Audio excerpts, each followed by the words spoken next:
नमस्ते, प्रणाम, सुप्रभातम। आप सभी उपस्थित योग साधकों को मेरा अभिवादन एवं प्रणाम। मैं प्रिया जैन, राजमाता अहल्याबाई योग केंद्र की ओर से आप सभी का स्वागत करती हूँ आज के योग सत्र में। तपन भैया, गुड मॉर्निंग, नमस्ते।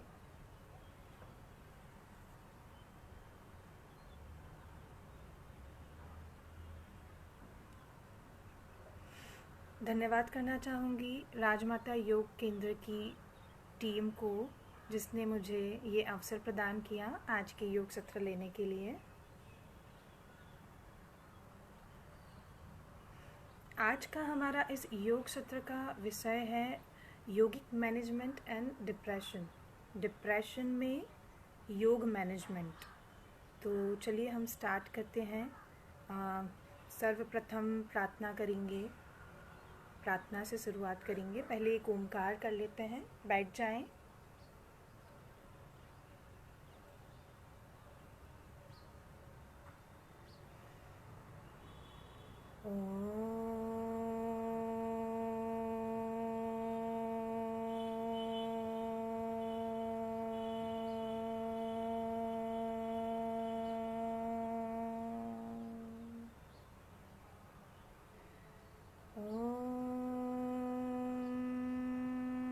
सहनावतु सहनौ भुनक्तु सह वीर्यं करवावहै तेजस्विनावधीतमस्तु मा विद्विषावहै। ॐ शान्तिः शान्तिः शान्तिः।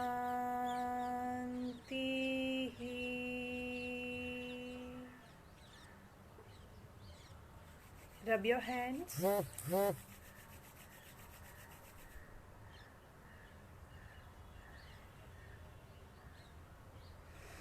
तो आज के इस सत्र को हम आगे बढ़ाते हैं। थोड़ा ब्रीफ डिप्रेशन क्या है, उसके लक्षण क्या हैं, कारण क्या हैं और उसमें क्या चिकित्सा अदर देन योग, और योग में क्या चिकित्सा है, इसके बारे में हम थोड़ा डिस्कशन करेंगे, फिर प्रैक्टिकल सेशन लेंगे। तो शुरुआत करते हैं। डिप्रेशन क्या है? डिप्रेशन एक साइकोसोमेटिक डिसीज़ है, मनोदैहिक रोग, जो हमारे पतंजलि योग गुरु ने भी उसमें वर्णन किया है। हमारी भागवत गीता में भी मनोदैहिक रोगों के बारे में वर्णन है। हमारे पूर्वजों ने, हर ऋषि मुनि ने पहले से जानकर इस रोग के बारे में हमें अवगत करा दिया था। उनके शास्त्रों में, उनके सूत्रों में कहीं ना कहीं इस रोग के बारे में हमें पहले से पता है कि ये रोग कहीं ना कहीं भविष्य में होने वाला है या आने वाला है। तो depression is a mental disorder, मतलब कि मेंटल इलनेस, मानसिक अस्वस्थता।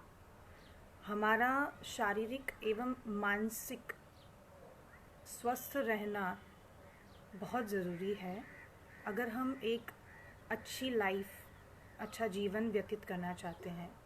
हम सिर्फ शारीरिक स्वस्थता पर ध्यान देते हैं, मानसिक स्वस्थता पर नहीं। हम लोग डिप्रेशन में हैं या हमें ऐसा कोई मानसिक रोग है, हमें पता भी नहीं चलता है। तो हमें उसके लक्षण को ऑब्ज़र्व करना चाहिए। कहीं ना कहीं वो रोग हमें प्रवेश करता है, डिप्रेशन, और हम उसका इलाज नहीं करते हैं और उसी के साथ जीना मतलब उसके साथ एडजस्ट करना स्टार्ट कर देते हैं। तो वो रोग कहीं ना कहीं आगे बढ़कर हमें कई व्याधियों से घेर लेता है, कुछ शारीरिक व्याधियों से घेर लेता है।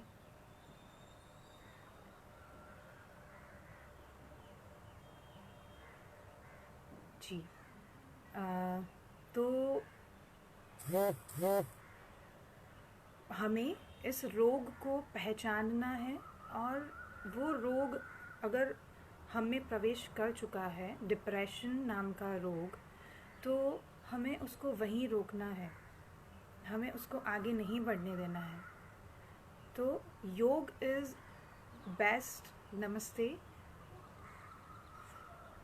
तो योग जो है वो इसमें कैसे हेल्पफुल है, अदर चिकित्सा इसमें कैसे हेल्पफुल है, हम इसके बारे में बात करेंगे। तो डिप्रेशन जैसे हमने समझा कि मानसिक अस्वस्थता है, और ये इसमें क्या होता है कि हम एक बार अगर मानसिक अस्वस्थ होते हैं तो ये शारीरिक अस्वस्थता को भी मतलब निर्मित कर देता है हमारी बॉडी में, हमारे शरीर में। ये मानसिक रोग से हमें धीरे धीरे कई शारीरिक व्याधियों को बुलावा दे देता है। इसमें हाईएस्ट स्टेज डिप्रेशन का जो होता है उसमें लोग सुसाइड तक कर लेते हैं। The best and current example is Sushant Singh Rajput. जैसे हम सभी जानते हैं कि जैसे न्यूज़ में आता है, जहाँ तक जानकारी है मुझे, कि उन्होंने डिप्रेशन की वजह से अपनी जान गंवाई, आत्महत्या की ओर उन्होंने ये कदम उठाया। मतलब इसका वर्स्ट, सबसे ख़तरनाक स्टेज ये हो सकता है कि लोग आत्महत्या करने को भी प्रेरित हो जाते हैं। तो ये नौबत ना आए तो हम इसके लिए स्टेप्स ले सकते हैं। डिप्रेशन एक मानसिक रोग है जिसके कई प्रकार हैं। डिप्रेशन हमारी बॉडी में अलग अलग तरीके से हो सकता है। तो कैसे हो सकता है?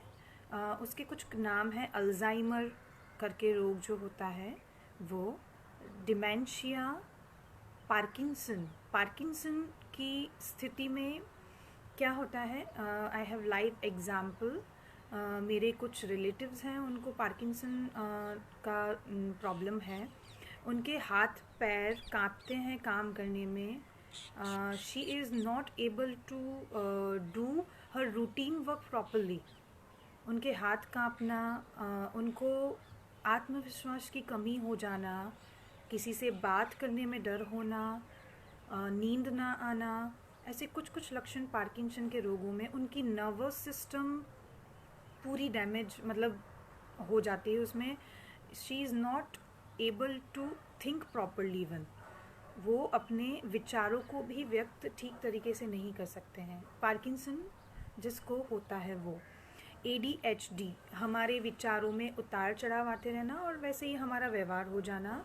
फिर है डिप्रेशन अवसाद जिसके बारे में हम बात कर रहे हैं। तनाव, चिंता, डर है जिसको फोबिया भी कहते हैं, ऊंचाई से डर होना या किसी चीज़ से या किसी प्राणी से डर होना। तो वो डर की भी मतलब नॉर्मल डर तो सभी को होता है, नॉर्मल फोबिया, लेकिन कुछ हद में मतलब किसी को भूत प्रेत का डर अगर घुस जाए तो they are not willing to survive. मतलब अगर किसी को किसी चीज़ का बहुत ज़्यादा डर हो जाता है तो वो अपने आत्मविश्वास को पूरा खो बैठता है, और उस चीज़ से मतलब जूझता है, मतलब उसको दूर करने की कोशिश करता रहता है।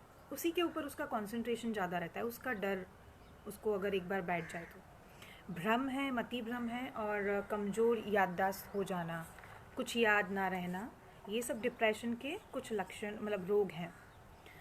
तो जो डिप्रेशन में व्यक्ति होता है तो उसमें क्या क्या लक्षण होते हैं? कोई व्यक्ति को अगर डिप्रेशन है तो वो कैसे जान पाएगा कि उसको डिप्रेशन है, वो डिप्रेशन में है? नॉर्मली अगर कोई इंसान है, कोई व्यक्ति, सामान्य व्यक्ति है, अपने डेली रूटीन वर्क में शायद उसको समझ में नहीं आएगा कहीं ना कहीं कि ही और शी इज़ इन डिप्रेशन। लेकिन कुछ मानसिक रोग के ऐसे लक्षण होते हैं जो हमें पहचानने होते हैं, जिससे हमें पता चलता है कि हमें डिप्रेशन की बीमारी है या हमें इसका इलाज जल्द से जल्द शुरू करना होगा और जल्द से जल्द इसको दूर करना होगा। हमें स्वस्थ रहने के लिए मानसिक रोग की पहचान जल्दी नहीं हो पाती है। जैसे हम शारीरिक रोग को जल्दी पहचान लेते हैं, शारीरिक रोग में हमें कहीं ना कहीं बॉडी पेन या बॉडी में कुछ अनियमितता फील होना, तो वो हम जान पाते हैं कि हमारी शरीर में कहीं ना कहीं कोई व्याधि है, तो हम उसको दूर करने की कोशिश करते हैं। लेकिन डिप्रेशन में ऐसा देखने को नहीं आता। डिप्रेशन जिस इंसान को होता है उसको कहीं कुछ स्टेज पे पहुंच के उसको रियलाइज़ होता है कि उसको डिप्रेशन का मतलब प्रॉब्लम है, और उसके बाद फिर उसको एक चिकित्सा की ज़रूरत पड़ती है। तो क्यों ना हम इसको पहचानें उसके लक्षण के द्वारा। तो हमारा उसमें कुछ लक्षण जो होते हैं हर इंसान में डिप्रेशन के, वो अलग अलग लक्षण होते हैं। हम देखते हैं नॉर्मली हर इंसान एक जैसा नहीं होता है, हर इंसान के अलग अलग डिप्रेशन के रोग होते हैं। जैसे मैंने आगे बात की ADHD है या पार्किंसन है या नशे की लत लग जाना और ये सब चीज़ें हैं। तो हर स्टेज में अलग अलग लक्षण देखने को, पार्किंसन के लक्षण अलग होंगे, ADHD के लक्षण अलग होंगे, किसी को फोबिया है तो उसके लक्षण अलग होंगे। तो हर इस रोग में अलग अलग लक्षण देखने को मिलेंगे। लेकिन कुछ सामान्य लक्षण हैं जिसके द्वारा हम पहचान सकते हैं कि हमें मानसिक रोग की शुरुआत हो चुकी है या मानसिक रोग है। तो उसमें क्या होता है, उदास मन, इंसान का मन उदास रहता है, उसको विचार आना बंद हो जाना। मतलब नॉर्मली हम लोग क्या ढूंढते हैं अपनी लाइफ में, मनोरंजन। जिसको डिप्रेशन की प्रॉब्लम आती है उसको मनोरंजन में इंटरेस्ट वो खो देता है, उसको मनोरंजन से दूरियां बना लेता है, या कुछ अच्छा हो रहा है तो उसमें पार्टिसिपेट नहीं करता है कुछ भी। तो ऐसे कुछ उसके लक्षण होते हैं। व्याकुल रहता है, क्रोधित हो जाना, बात बात में ध्यान केंद्रित नहीं कर पाना, अपने परिजनों से भी दूरियां बना लेना, अपने आप को अकेलेपन में कैद कर लेना, एक रूम में ही या एक जगह पे ही उसका ज़्यादा फोकस हो जाता है।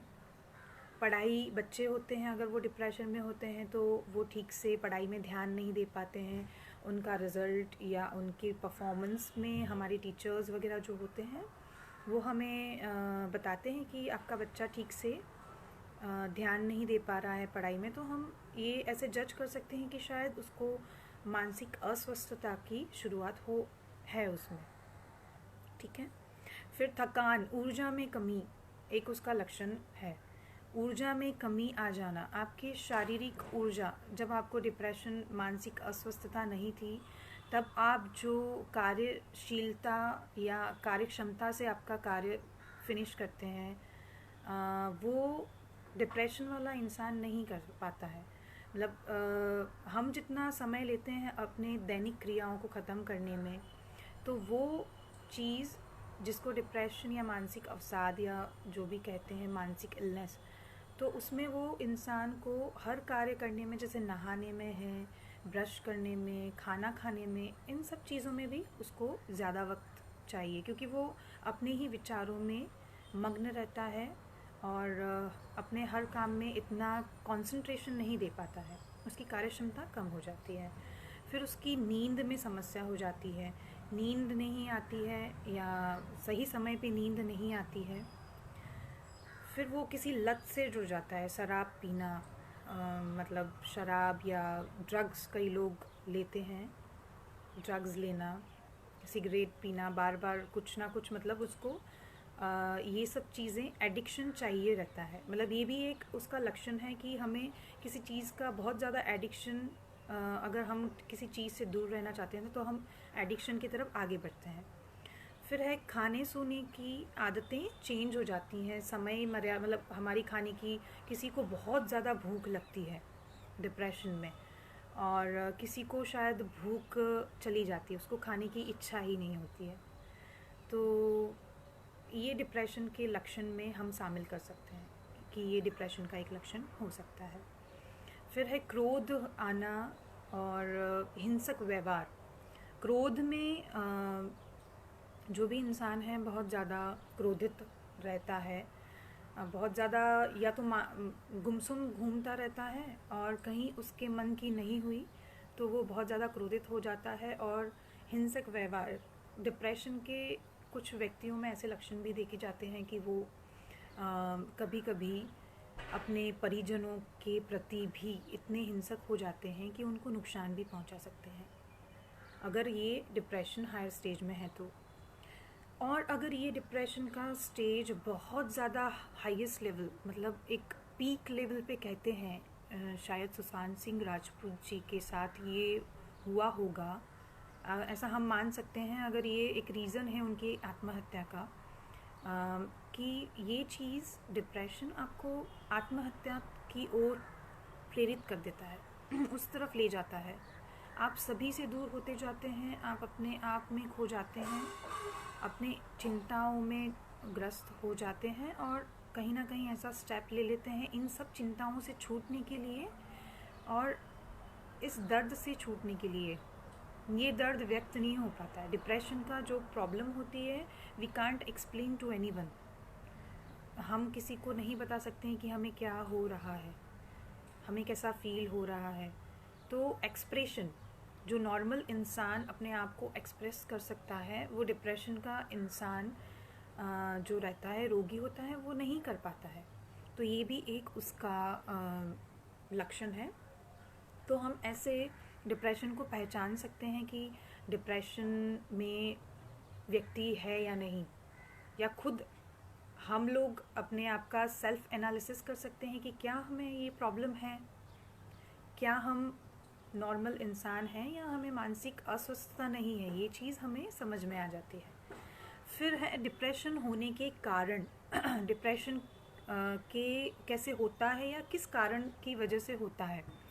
तो सबसे पहला तो है कि आनुवंशिक, हेरिडिटरी में हमको ये डिप्रेशन का रोग आ सकता है कि हमारे किसी परिजन, पहले के पूर्वज, मतलब हमारे जो हैं, किसी को भी दादा दादी से लेके मम्मी पापा चाचा चाची या किसी में भी था या है, तो हमें ये चीज़ हो सकती है।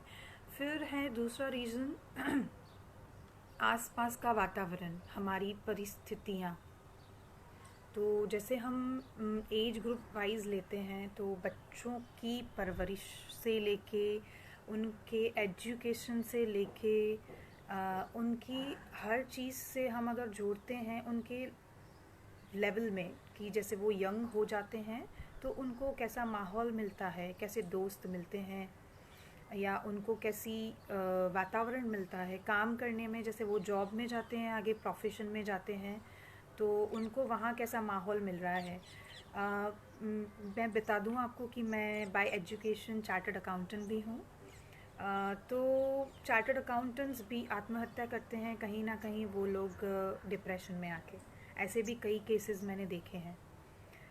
तो डिप्रेशन में अगर आपको स्टडी का डिप्रेशन है, जैसे सीए की बात करते हैं, तो उसमें आप लोग एक बार में एग्ज़ाम क्लियर कर लेंगे, पॉसिबल नहीं है। तो उसमें भी लोगों को डिप्रेशन हो जाता है, एंड वो कहीं ना कहीं सुसाइड कर लेते हैं। तो ये भी एक रीज़न हो सकता है। जॉब में अभी कई केसेस आते हैं, हम न्यूज़पेपर में पढ़ते रहते हैं कि किसी बॉस के प्रेशर में आके कुछ लोग डिप्रेशन में आ जाते हैं और वो आत्महत्या कर लेते हैं। ये कुछ नौकरी में या जॉब में जो हमारे बॉसेस होते हैं, एंटरप्रेन्योर्स होते हैं, तो उन लोगों को ये समझना चाहिए कि हमें उन लोगों को जो डिप्रेशन में है, या जो लोग हमारा प्रेशर कैच नहीं कर पाते हैं या इतना अच्छा परफॉर्मेंस नहीं दे पाते हैं, उसको बेयर नहीं कर पाते हैं, तो उनके साथ थोड़ा लिबरल हम लोग व्यवहार रखें, जिससे कि ये समस्या ना उद्भवे, मतलब उनमें ये समस्या ना आ पाए। अब है डिप्रेशन के उपचार। तो डिप्रेशन का उपचार कैसे करें जब हमें समझ में आ गया है कि हमें डिप्रेशन है। तो ये इसका उपचार है मनोचिकित्सक के पास जाना। जो मनोचिकित्सक होते हैं वो मानसिक रोगों का उपचार करते हैं, हम जिन्हें साइकाइट्रिस्ट कहते हैं। उनसे काउंसलिंग लेना।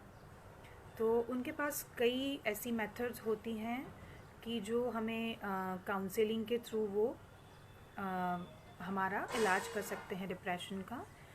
तो हम उनसे इलाज ले सकते हैं। न्यूरोलॉजिकल मेडिसिन, हम किसी अच्छे न्यूरोलॉजिस्ट को कंसल्ट कर सकते हैं अगर हमें नींद की समस्या है या ऐसा कुछ भी है डिप्रेशन से। तो वो न्यूरोलॉजिकल मेडिसिन्स भी हमें कहीं हद तक इससे बाहर आने के लिए हेल्पफुल रहती हैं। और एक वैकल्पिक चिकित्सा में हमारा योग आता है, लेकिन जैसे कि मैं योग साधक हूँ तो मैं योग को प्रायोरिटी देना चाहती हूँ और दूंगी भी, कि योग से जो शायद दवा से या मनोचिकित्सक हमको उस लेवल पे नहीं ला सकता और उसमें डिप्रेशन में से रिकवर नहीं करवा सकते ऐसे लोग।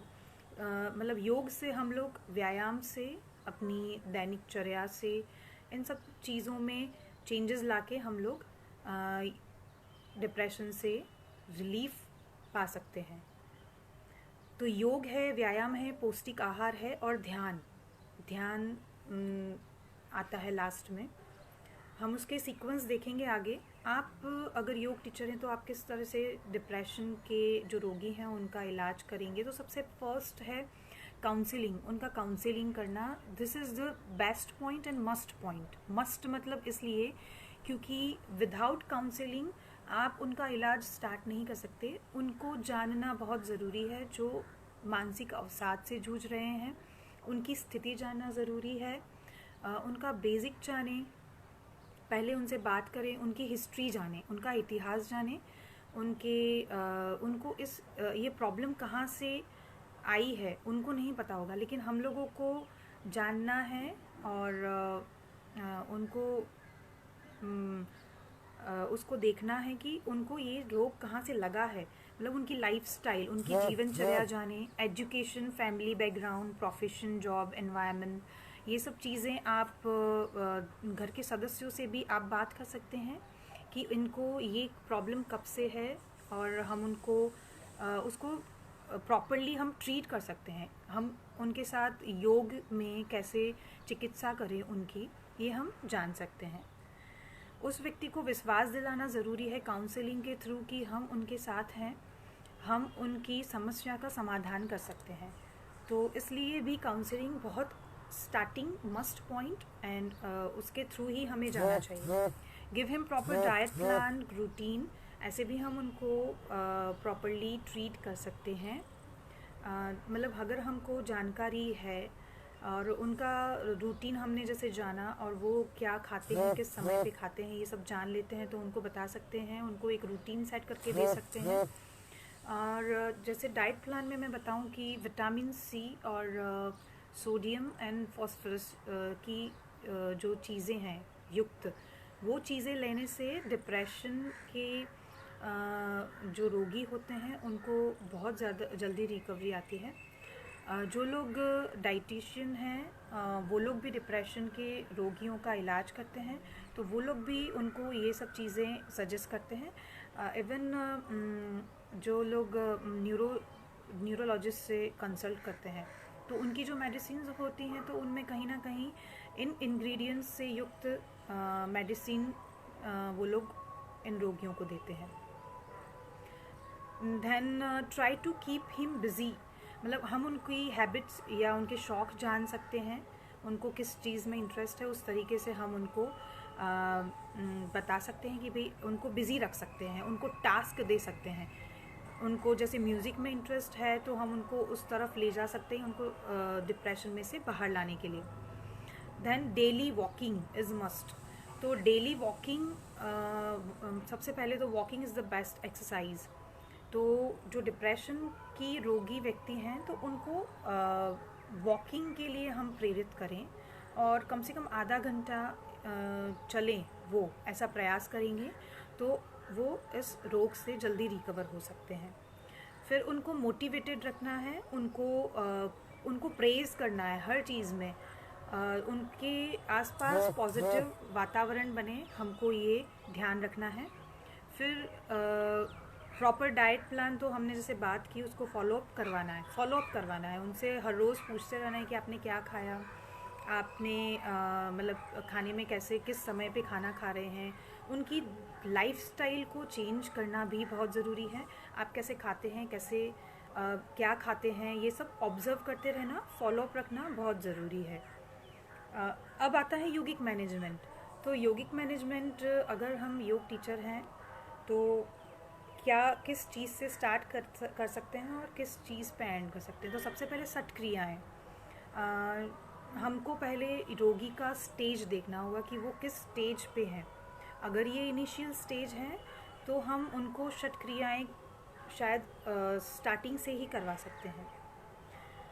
जल नीति है, सूत्र नीति है और कपालभाति है। तो हम उससे स्टार्ट करेंगे। जल नीति सूत्र नीति मैं नहीं करवाऊंगी अभी, और हम कपालभाति से स्टार्ट करेंगे।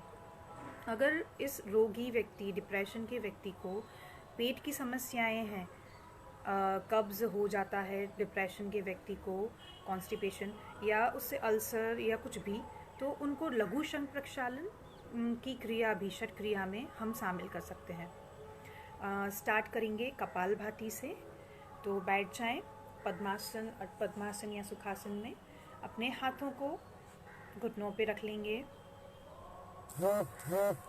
आंखें बंद कर लेंगे सभी। एक गहरी लंबी सांस भरें, सांस को पूरा छोड़ दें, पेट अंदर की तरफ खींचें और स्टार्ट करें। 30 राउंड्स कपालभाति के स्ट्रोक लगाएंगे हम। स्टार्ट करें।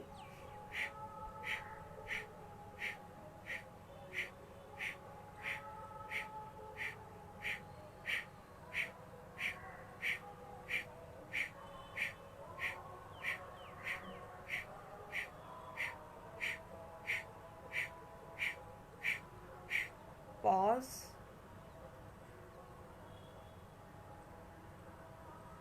पॉज की अवस्था में ना श्वास लेंगे ना छोड़ेंगे। फिर से एक बार श्वास भरेंगे, ब्रीथ आउट स्ट्रोक के साथ।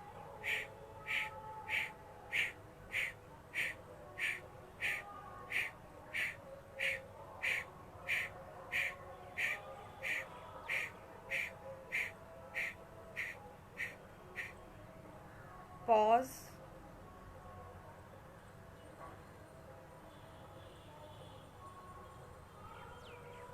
फिर से एक बार गहरी लंबी सांस भर लें, पूरी सांस छोड़ दें, उस प्रश्वास करें, पेट को अंदर की तरफ खींचेंगे एंड देन फिर से स्ट्रोक स्टार्ट करेंगे।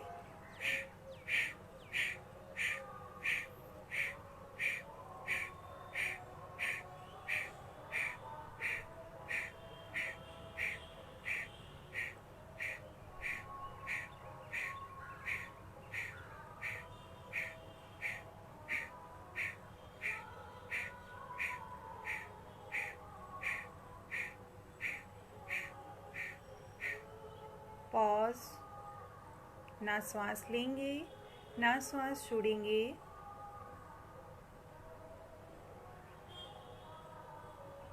एक शून्य अवकाश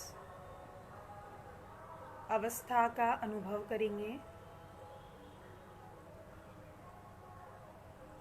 रिलीज। ये कपालभाति की क्रिया हुई, षट क्रिया। इसमें हमें ये ध्यान रखना है कपालभाति में कि हम उनकी कैपेसिटी के हिसाब से करवाएं। जो रोगी व्यक्ति है उसको समझें, उसकी कैपेसिटी को समझें। जैसे मैंने फर्स्ट 30 राउंड करवाए तो उसको समझें कि वो कितना कर पा रहा है, उस हिसाब से हम उसको आगे बढ़ाएंगे। धीरे धीरे हम उनकी कैपेसिटी बढ़ते ही कपालभाति के और ज़्यादा स्ट्रोक लगवा सकते हैं। कपालभाति षट क्रिया है। कपालभाति षट क्रिया करने के बाद सूक्ष्म व्यायाम। तो हम आ जाएंगे दंडासन की पोजीशन में। दंडासन की पोजीशन में बैठेंगे। सबसे पहले स्टार्ट करेंगे सूक्ष्म क्रिया में। सूक्ष्म क्रिया हम स्टार्टिंग ऊपर से भी कर सकते हैं और नीचे से भी कर सकते हैं। तो हम नीचे से स्टार्ट करते हैं। दंडासन की पोजीशन में आने के बाद टिप्स एंड टोज डाउन। शायद मेरे पैर दिख नहीं रहे हैं, मैं थोड़ा पीछे आ जाती हूँ।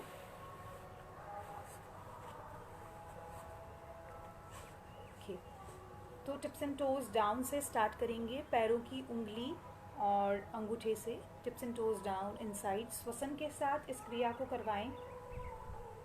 इनसाइड, श्वास छोड़ते हुए डाउन, श्वास भरते हुए इन।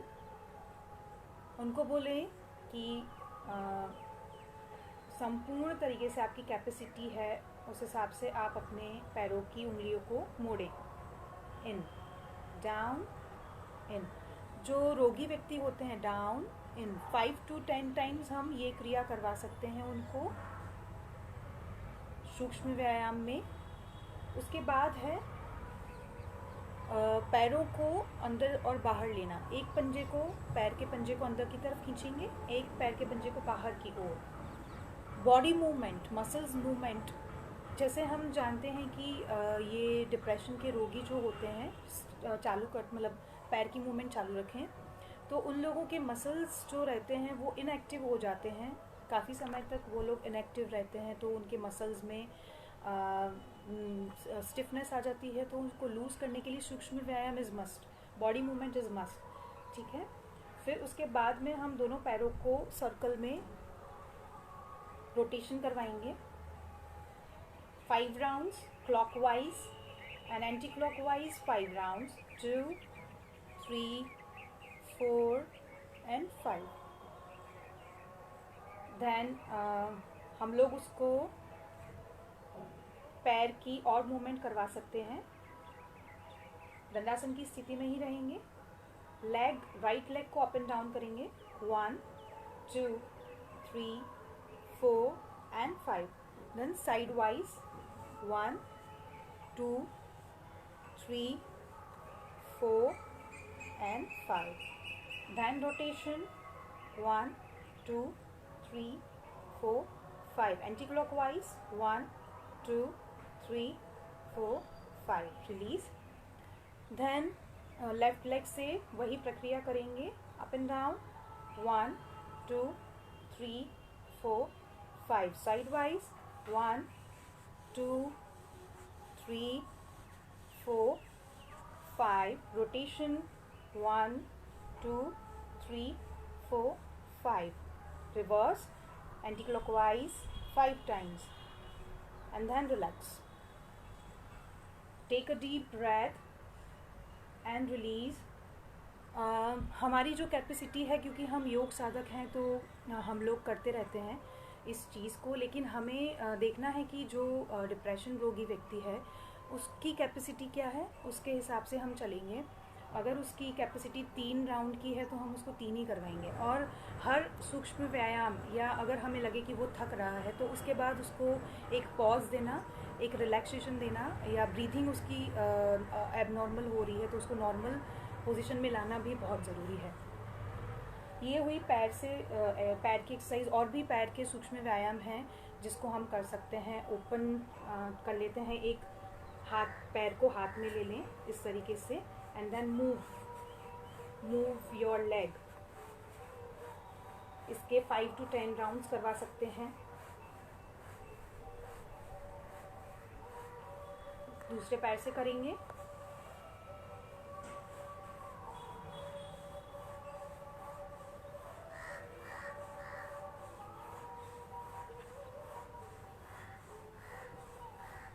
उसकी जितनी कैपेसिटी हो उस हिसाब से हम आगे बढ़ सकते हैं। ओके। पैरों की एक्सरसाइज, सूक्ष्म व्यायाम करने के बाद हम आगे बढ़ेंगे। हम आ जाएंगे दंडासन की पोजीशन में। उसको गर्दन की एक्सरसाइज, हाथों की एक्सरसाइज करवा दे थोड़ी। एक गहरी लंबी सांस भरें। सांस भरते हुए अपनी गर्दन को ऊपर की ओर ले जाएंगे। श्वास छोड़ते डाउन, श्वास भरते अप, श्वास छोड़ते हुए डाउन, श्वास भरते हुए अप, श्वास छोड़ते हुए डाउन, श्वास भरते हुए अप। साइड वाइज श्वास भरेंगे, श्वास छोड़ते हुए साइड वाइज जाएंगे। राइट, श्वास भरते हुए वापस, श्वास छोड़ते हुए left, middle, right, middle, right, middle, right. ये हुई गर्दन की एक्सरसाइज। रोटेशन कर लेते हैं गर्दन का। स्टार्ट करेंगे, अपनी चिन को कंठकूप में लगाएंगे, श्वास भरते हुए पीछे की ओर ले जाएंगे गर्दन क्लॉकवाइज। 1 2, श्वास छोड़ते हुए आगे की ओर लाएं, श्वास भरते हुए पीछे। 3 4 5, देन एंटी क्लॉकवाइज। 1 2 3 4 एंड 5। हाथों को आगे लाएंगे, हथेलियों को पलटा देंगे, गहरी लंबी सांस भरेंगे, दोनों हाथों को अपने कंधों से लगाएंगे। ये एक्सरसाइज करवा दी सूक्ष्म व्यायाम में। 3 4 5। अभी हमारे पास समय का थोड़ा अभाव है तो हम थोड़े थोड़े 5 राउंड्स ही लेंगे। साइड में ले जाएंगे हाथ को। 1 2 3 4 एंड 5। दोनों हाथों को आगे लाएंगे, मुट्ठी बंद करेंगे, रोटेशन करवा दें। अपनी कलाइयों की एक्सरसाइज हो जाएगी इसमें, हाथों की कलाइयों की exercise. 5 rounds reverse. Then stretching. तो राइट हैंड को पीछे रखें, लेफ्ट हैंड से राइट हैंड को खींचते जाएंगे, स्ट्रेचिंग करवा दें। बॉडी स्ट्रेचिंग इज मस्ट, क्योंकि उनके मसल्स बहुत ज़्यादा स्टिफ होंगे। लेफ्ट हैंड से कर लें स्ट्रेचिंग। दोनों हाथों को आगे लाके सर्कल करवा दें। 1 2 3 4 5 रिवर्स। 1 2 3 4 5। ऐसे बैठ के और खड़े होके, कुछ खड़े होके भी हैं सूक्ष्म व्यायाम, वो भी हम करवा सकते हैं हम। लेकिन थोड़े आसन देखेंगे। जैसे मैंने बताया कि डिप्रेशन के रोगियों की स्थिति ऐसी होती है कि वो बहुत ज़्यादा इनएक्टिव हो जाते हैं, वो अपने कार्यों में इनएक्टिव हो जाते हैं। तो उनको बॉडी मूवमेंट करवाने से उनके न्यूरॉन्स एक्टिवेट होते हैं। न्यूरॉन्स एक्टिवेट कब हो सकते हैं? जबकि उनकी बॉडी मूवमेंट बहुत ज़्यादा होगी।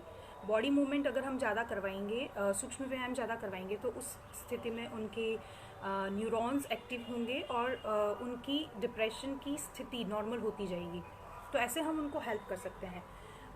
जो आसन्स हैं हम उनको लेंगे। सूक्ष्म व्यायाम में बहुत सारे व्यायाम हैं जो हम उनको करवा सकते हैं कि उनकी बॉडी पार्ट्स की जो स्टिफनेस है वो दूर होती जाए, और हमको धीरे धीरे आसनों की ओर धीरे धीरे बढ़ाते जाएं। स्टार्टिंग हम सूक्ष्म व्यायाम से करेंगे, उनको पहले बहुत ज़्यादा सूक्ष्म व्यायाम करवाएंगे और फिर धीरे धीरे आसनों की ओर लेते जाएंगे। सूर्य नमस्कार। सूर्य नमस्कार इज़ द बेस्ट सूक्ष्म व्यायाम। अगर हम उसको होल्डिंग के साथ नहीं करते हैं, सूर्य नमस्कार को अगर हम स्पीड में करवाते हैं तो वो बहुत अच्छी एक व्यायाम हो जाता है हमारे लिए, हमारी बॉडी के लिए। तो सूर्य नमस्कार करेंगे एक राउंड। तो आ जाएं।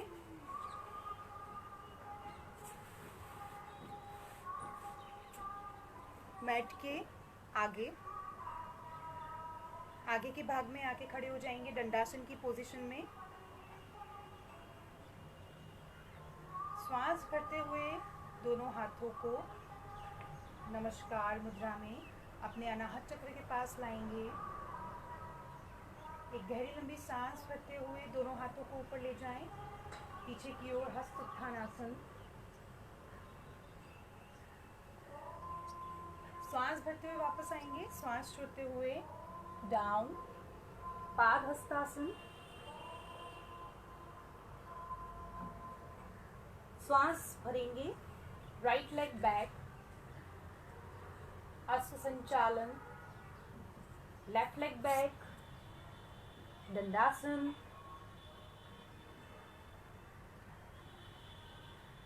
अष्टांग,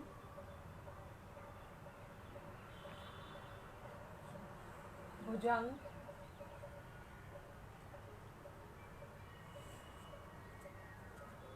पर्वत,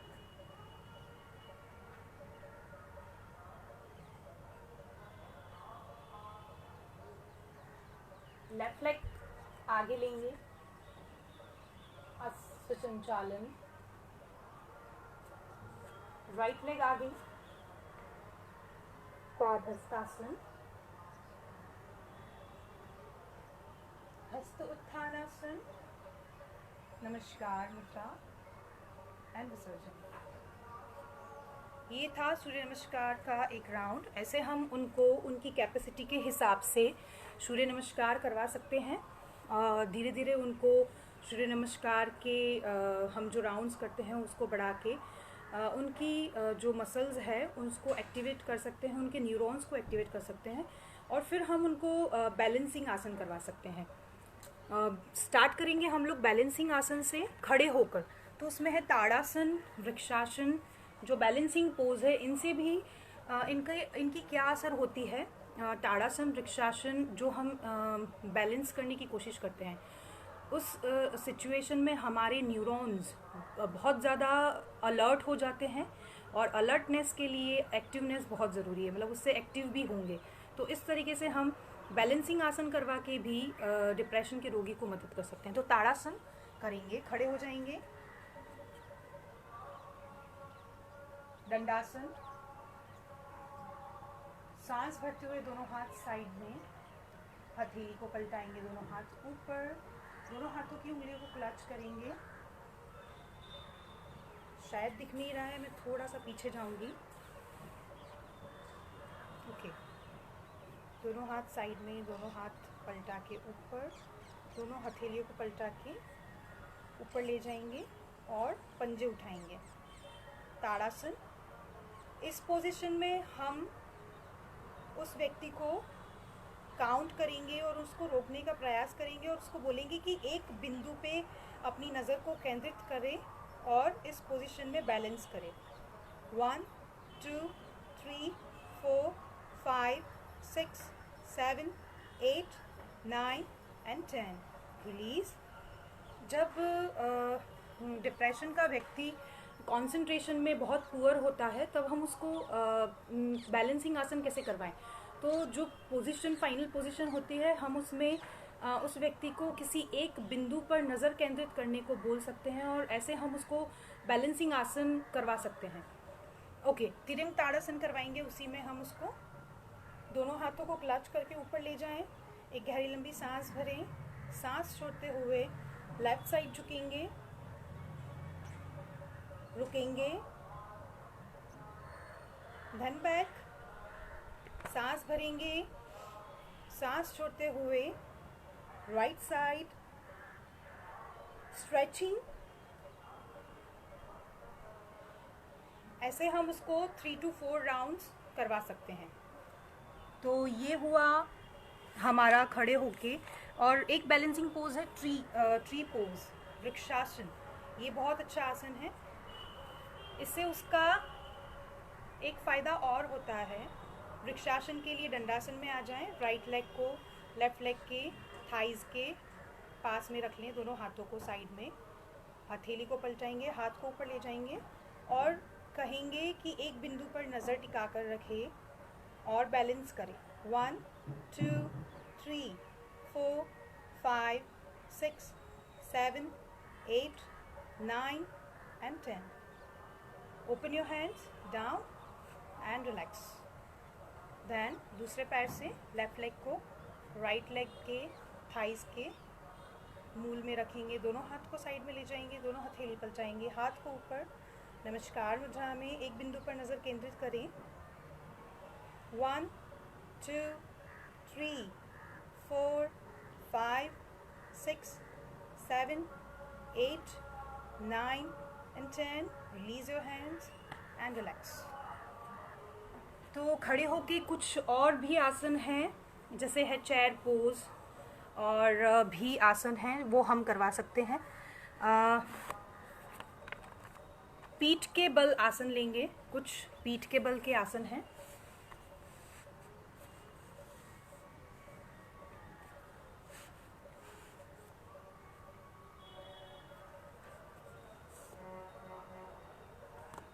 हमारे पास 15 मिनट हैं तो थोड़ा फास्ट करेंगे, हमको सभी आसन कवर करने हैं। पवन मुक्तासन पवन मुक्तासन के लिए दोनों पैरों को दंडासन की स्थिति में ले आएंगे। पैरों को 90 डिग्री अप ले जाएंगे, पैरों को मोड़ेंगे, दोनों हाथ को क्लच करेंगे, गहरी लंबी सांस भरेंगे। सांस छोड़ते हुए अपनी नाक, चिन या कपाल को घुटनों से लगाएंगे। पवन मुक्तासन का वेरिएशन मतलब जो बोलते हैं रोटेशन, इसमें हम उसको ये करवा सकते हैं 1 ऐसे रोटेशन एंड दिस 1।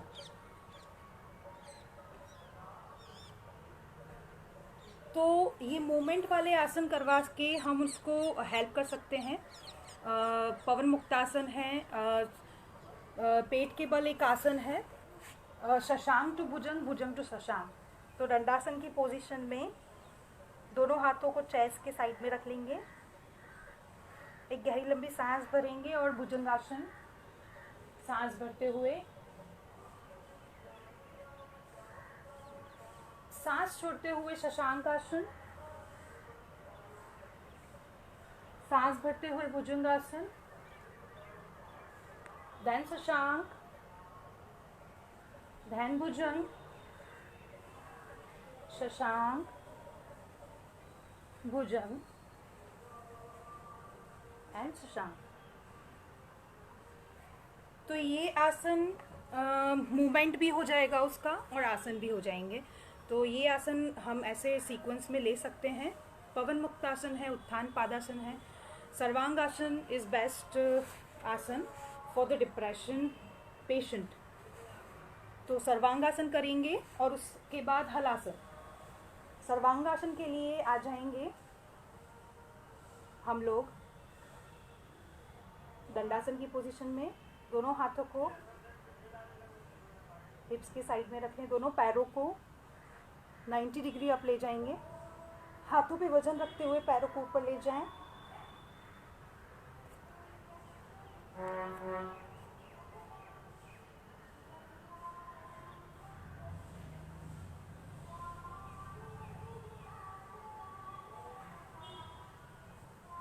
धीरे से पैरों को पीछे की ओर ले जाते जाएंगे हलासन के लिए और हाथों को नीचे रख लेंगे, क्लच कर लेंगे।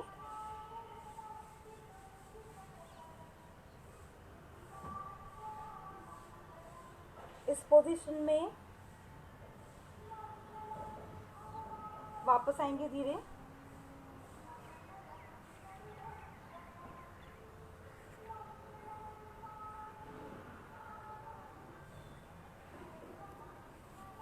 मत्स्यासन इसके बाद वाला आसन है।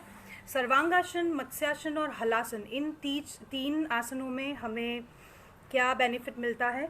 इससे हमारे ब्लड का सर्कुलेशन हमारे मस्तिष्क की ओर ज़्यादा होता है, तो इस वजह से हमारे नर्वस सिस्टम एक्टिवेट होता है। तो इस 3 आसनों का जो बेनिफिट है वो डिप्रेशन के पेशेंट को बहुत ज़्यादा होता है। तो ये 3 आसनों को हमें अवश्य करवाना है। हलासन हमने कर लिया, सर्वांगासन कर लिया। मत्स्यासन करने के लिए लेट जाएंगे, दोनों हाथों को हिप्स के नीचे रखेंगे, एक गहरी लंबी सांस लेंगे और सिर को उठा लेंगे, अपने सिर के तालवे को आसन पे रखेंगे। इस आसन में ध्यान रहे कि आपका जो बॉडी वेट है वो सिर पे नहीं लेकिन हाथों पे हो।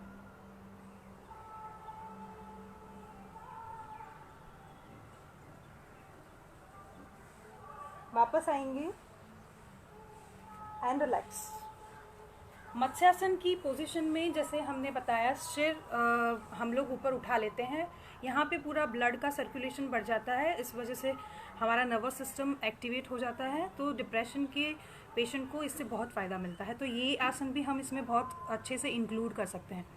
पेट के बल के जो आसन है, भुजंगासन मैंने आपको बताया है। धनुरासन, तो धनुरासन बहुत अच्छा आसन है। पेट के बल लेट जाएं।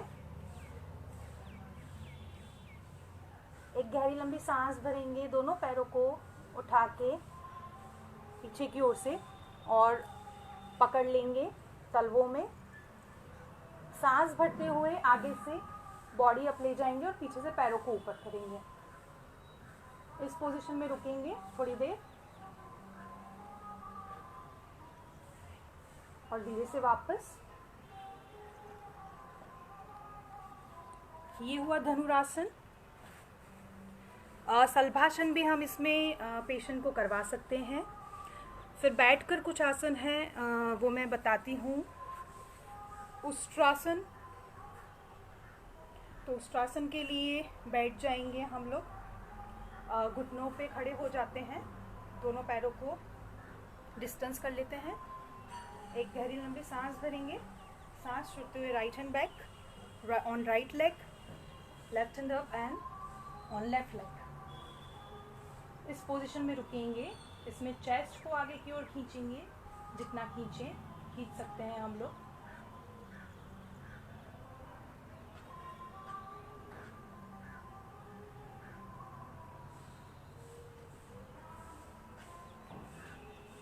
धीरे से वापस आएंगे एंड देन रिलैक्स। उष्ट्रासन में भी हमने देखा कि हमारा सिर पीछे की ओर जाता है, तो हमारा जो ब्लड सर्कुलेशन है वो मस्तिष्क की ओर और न्यूरॉन्स एक्टिवेशन एंड ऑल, तो ये चीज़ बहुत ज़्यादा फ़ायदेमंद रहेगी। फिर खड़े होकर के आसन हमने देख लिए हैं और बाद में आता है बैठ कर के आसन में कुछ आसन और हम इंक्लूड कर सकते हैं। वक्रासन है, गौमुखासन है, शशांक टू भुजंग, भुजंग टू शशांक हमने देख लिया। बैठकर जो आसन हैं उसमें मंडूकासन और पद्मासन, ये सब हम उसकी कैपेसिटी के हिसाब से धीरे धीरे जैसे जैसे उसका कैपेसिटी बढ़ता है, होल्डिंग पावर बढ़ता है आसनों का, तो करवा सकते हैं। फिर प्राणायाम में दो चीज़ें बहुत ज़्यादा इम्पॉर्टेंट हैं डिप्रेशन के रोगी के लिए हैं। एक भस्त्रिका प्राणायाम और एक है भ्रामरी प्राणायाम और ओमकार का चैंटिंग। अगर हम लोग चाहते हैं कि डिप्रेशन के जो रोगी हैं उनको एक पॉजिटिव हकारात्मक सिचुएशन में लेके उनको डाइवर्ट करने के लिए ये तीन चीज़ें बहुत ज़्यादा इम्पॉर्टेंट हैं। जैसे हम लोग जानते हैं भ्रामरी प्राणायाम हमारे न्यूरॉन्स पे डायरेक्ट इफेक्ट करता है, तो भ्रामरी प्राणायाम इज़ बेस्ट प्राणायाम। तो मैं बता देती हूँ भस्त्रिका और भ्रामरी प्राणायाम करके। पद्मासन और पद्मासन में बैठ जाएंगे। भस्त्रिका प्राणायाम के लिए स्टार्ट करेंगे, कैसे करेंगे मैं बता देती हूँ। दोनों हाथों को साइड में रखेंगे, एक गहरी लंबी सांस भरते हुए, सांस छोड़ते हुए डाउन,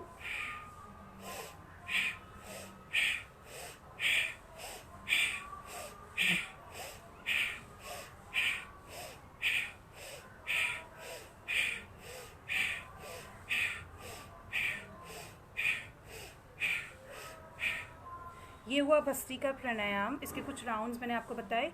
भस्त्रिका प्राणायाम से होगा क्या कि हमारी जो फास्ट ब्रीदिंग है और फास्ट ब्रीद आउट, इस वजह से हमारे जो नर्व सेल्स हैं, नर्व्स जो हैं हमारे मस्तिष्क की जो बोलते हैं नर्व्स, वो एक्टिवेट होती हैं भस्त्रिका प्राणायाम से। तो ये प्राणायाम डिप्रेशन के डिसीज़ में बहुत ज़्यादा फ़ायदेमंद है। भ्रामरी प्राणायाम, तो भ्रामरी प्राणायाम सीधे न्यूरॉन्स पे इफ़ेक्ट करता है। So this is the best pranayama. उसको मैं करने की तरीका बता देती हूँ। दोनों अंगूठे को कान में रख लेंगे, बंद कर लेंगे, हाथ को इस तरीके से रखेंगे, गहरी लंबी सांस भरेंगे,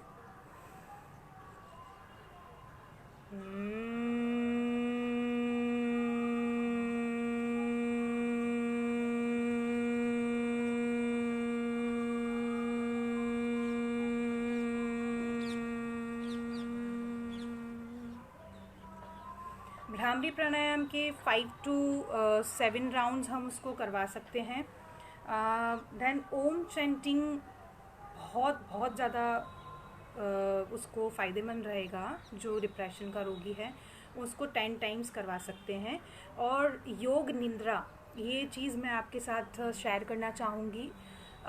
ये मानसिक अवसाद या डिप्रेशन जो बोलते हैं, तो वो जो रोग है उसमें व्यक्ति भावनात्मक तरीके से चैलेंज हो जाता है। मतलब हमें उसकी भावनाएं चेंज करनी है। योग निद्रा उसको कैसे फ़ायदेमंद रहेगा, तो योग निद्रा से हम उसको पॉजिटिव ऑटो सजेशन दे सकते हैं, उसको भावनात्मक तरीके से सकारात्मक उसके नकारात्मक विचारों को सकारात्मक भावनाओं में, उसके विचारों में परिवर्तन ला सकते हैं। तो योग निद्रा हम उसको करवा सकते हैं रोगी को, और उसको मदद रूप हो सकते हैं। ये योग निद्रा विथ ऑटो सजेशन और भावना योग से उसके लिए बहुत हेल्पफुल रहेगा। ये तो मैं बहुत लंबा प्रोसेस है जो अभी नहीं करवाऊंगी। और योगिक मैनेजमेंट सबकॉन्शियस लेवल पे इफ़ेक्ट करता है। ये लास्ट में मैं बताना चाहूँगी कि योग कैसे डिप्रेशन के रोगी को हेल्पफुल रहेगा। तो वो आपको सबकॉन्शियस माइंड लेवल पे इफ़ेक्ट करता है। सबकॉन्शियस माइंड लेवल पे इफ़ेक्ट होने से उसके जो नकारात्मक रूप में वो आ चुका है, उसको सकारात्मक रूप में जो मेडिसिन हेल्पफुल नहीं कर सकती हैं, या जो हमारा डाइट उसको चेंज नहीं कर सकता है, वो एक्सरसाइज, प्राणायाम, षटक्रियाएँ और ओम चैंटिंग और योग निद्रा उसको कन्वर्ट कर सकता है सकारात्मक रूप में, और वो धीरे धीरे धीरे बहुत जल्दी रिकवर हो सकता है। जैसे मैंने चिकित्साएं आपको बताई, ये अगर तीनों एक साथ ली जाएं, मनोचिकित्सक का काउंसलिंग, न्यूरोलॉजिकल मेडिसिन और वैकल्पिक चिकित्सा में योग चिकित्सा, तो पेशेंट के रिकवरी के चांसेस बहुत बढ़ जाते हैं। तो इन तीनों को ध्यान में हम रखेंगे। और आज के इस सत्र को हम यहीं पे समाप्त करेंगे। गुरु वंदना कर लेते, गुरु ब्रह्मा प्रार्थना एंड ओमकार एंड शांति पाठ। तो बैठ जाते हैं नमस्कार मुद्रा में। गुरु ब्रह्मा गुरु विष्णु गुरुदेवो महेश्वरा, गुरु साक्षात् परब्रह्म तस्मै श्री गुरुवे नमः। ओम शांति शांति शांति।